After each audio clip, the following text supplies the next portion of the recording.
One step that requires particular attention in mail survey is the timing and management of survey returns. Survey return management depends on factors outside your control, including the timing of respondents completing the surveys and the postal service delivering the returns. Here are the best ways we found to streamline your survey return schedule.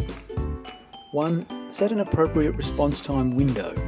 Survey response time is driven by several factors. Interest level. A high interest topic and a short survey could see returns in as little as a few days, whereas others can take as many as 1 to 2 weeks.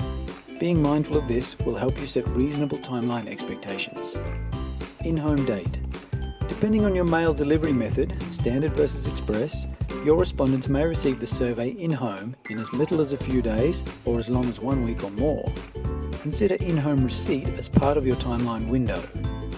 Return by date. A clearly communicated, complete return by date should be printed on the survey materials so that respondents have a deadline. Holidays. Holiday mail takes longer to be both delivered and returned. Respondents also tend to put off completing their surveys during holidays as distractions abound.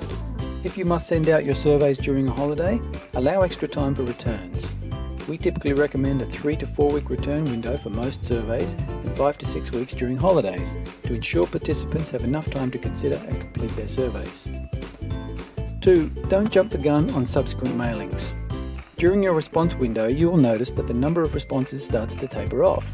While you may be eager to move on to your next mailing, we recommend waiting for any late responses because of the impact it will have on subsequent mailings.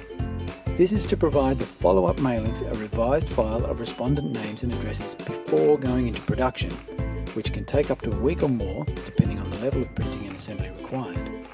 In so doing, you can account for people's replies from the first mailing and avoid sending them follow-up mailings for a survey they just completed. Minimise post office delays. There are specific steps you can take before the returns come in that will help you streamline and expedite the process. Make sure there is enough money in your business reply account. If you overlook this step, you likely won't hear about it until after the envelopes have piled up at the post office and someone gets around to contacting you, costing you valuable time and energy. Make sure your dedicated postal worker is not on vacation.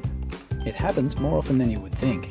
Postal workers are given various assignments, and there is typically an employee dedicated to handling your company's reply mail. We recommend you call the post office to ensure that a dedicated staff member will indeed be working on your assignment during your response window. Survey response mail is among the most exciting yet uncertain parts of survey management. By following these tips, you'll be better able to estimate your timeline, minimise risk, and account for all of your survey responses. For more information on survey fulfillment or any aspect of mail survey management, contact us today.